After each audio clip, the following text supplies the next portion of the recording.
Halo semuanya, selamat datang di podcast kami. Nah, di sini tuh aku bincang-bincangnya nggak hanya sendiri. Nah, aku tuh pengen undang nih teman aku. Yana, mas. Halo Indah. Halo Yana. Halo guys. Dan kita hari ini tuh mau ngobrolin tentang apa sih? Jadi kami ini mau bahas tentang White Robot. Robot itu. Oh, aku tahu tuh. Itu kan baru tayang September kan ya? Iya, pada 2024 ini. Nah, itu tuh diproduksi sama DreamWorks ya teman-teman semua. Jadi film ini itu bukan hanya sekedar robot-robot gitu Riana. Jadi dia tuh penuh petualangan, penuh emosi dan penuh filosofi kehidupan sih. Benar dah. Walaupun film ini tuh genrenya fiksi ilmiah ya, tapi banyak banget loh film kehidupan yang bisa kita ambil dari film ini. Film ini juga bukan hanya bercerita tentang robot loh kawan-kawan, tapi juga tentang hubungan antara alam dan teknologi dan bagaimana bisa berhubungan dengan kehidupan alam. Dan itu juga sih Rin yang membuat film ini beda dengan film-film robot pada umumnya gitu. Karena dia tidak hanya teknologi ya yang ditampilkan di sini, tapi juga mengajak kita untuk berpikir artinya hidup, juga bagaimana kita berdampingan dengan alam. Film ini pun digambarkan sangat indah dengan pemilihan warna yang natural, pohon-pohon yang besar, dan laut yang biru. Setiap desain visualnya itu, setiap detail visualnya itu terasa menyatu dengan alam, dengan ceritanya juga. Fotografinya itu mendukung banget loh Rin. Ya, Nah, contohnya tuh ketika Rose pertama kali terdampar di pulau, kamera itu menunjukkan luasnya pulau dan kesepian yang dia rasakan itu terlihat sekali di scene itu. Terus juga itu menggambarkan betapa asingnya dunia itu untuk si Rose sendiri. dia mulai merasakan perasaan-perasaan seperti manusia Ninda, kayak ketakutan, kebingungan. Itu tuh ditunjukin, nunjukin ya betapa kuatnya peran visual dalam mengungkapkan perasaan-perasaan karakter dalam film ini. Dan selain plot naratif tadi itu juga editing film ini keren banget loh. Transisinya itu loh, per adegannya itu halus dan mulus sekali, dari ketegangan yang menuju momen penuh kehangatan keluarga itu tergambar sekali di setiap scene-nya. Editing yang smooth ini bikin ceritanya berjalan sangat alami sih. Setuju. Editing ini juga memberikan ruang bagi kita sebagai penonton untuk merenung, terutama ketika adegannya Rose sama Brad Pitt ini loh. Kita tuh diajak untuk merasakan hubungan yang tumbuh di antara mereka. Iya, ngomong-ngomong soal Brad Pitt ini ya, Riana dan teman-teman semua, karakter anak saya ini juga sangat penting dalam perjalanan Rose di film ini tuh. Jadi dia tuh, si Rose ini gak hanya cuma melindungi anak angsa ini ya, maaf ya, anak angsa ini, tapi juga dia tuh jembatan bagi si Rose untuk memunculkan rasa kasih sayangnya sebagai seorang robot ya. Terus juga itu dia juga mengajarkan tanggung jawab kepada Rose. Ya sih. Brad itu bukan kayak angsa pada umumnya ya, seperti hewan peliharaannya. Tapi dia ini juga jadi figur yang membimbing Rose itu untuk memahami apa itu makna kekeluargaan. Ngeri banget gak sih?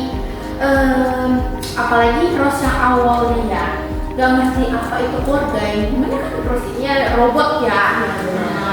Tapi akhirnya tuh dengan bimbingannya si Brad Pitt ini, Rose ini bisa merasakan apa itu makna kekeluargaan. Iya benar sih. Di situ bukan hanya Rose dan juga Brad Pitt, ada yang peran Siving, seekor rubah yang awalnya dia tuh sebenarnya egois loh. Tapi meskipun awalnya terlihat licik, tapi seiring berjalannya waktu karakter dia juga berkembang, dan dia juga banyak belajar untuk banyak bekerja sama dengan karakter-karakter lainnya gitu. Jadi kayak dia tuh bekerja sama menanamkan kepercayaan, terutama hal itu tuh terutama itu iya pada si Rose ini kan. Iya benar. Tuh si Siving ini juga menurut aku ya karakternya tuh menarik banget. Jadi dia menggambarkan sisi gelap dari naluri bertahan hidup di alam liar. Tapi dia juga belajar dari interaksinya dengan Rose. Dia itu menunjukkan adanya perubahan itu meskipun kita ini kan punya sisi gelapnya.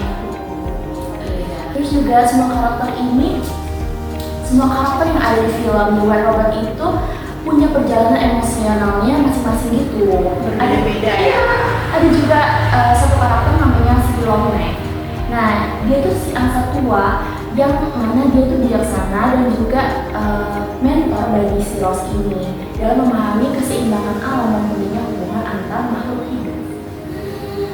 Wang Niti ini juga yang ngajarin si Rose ini apa arti kebijaksanaan itu ya kan? Iya, Apalagi kebijaksanaan itu datang dari pengalaman. Menurut aku juga ya, dia ini sosok yang selalu tenang dalam membantu, dalam membimbing si Rose dalam menemukan filosofi hidupnya si Rose ini. Jadi film ini tuh bukan cuma petualangan robot ya, tapi tentang hubungan, tanggung jawab, terus juga bagaimana kita belajar satu sama lain dan gak peduli latar belakangnya dari mana, mau dari robot ataupun hewan atau lihat. Setuju sih, Dewa Robot ini lebih dari sekedar film aksi ilmiah ya.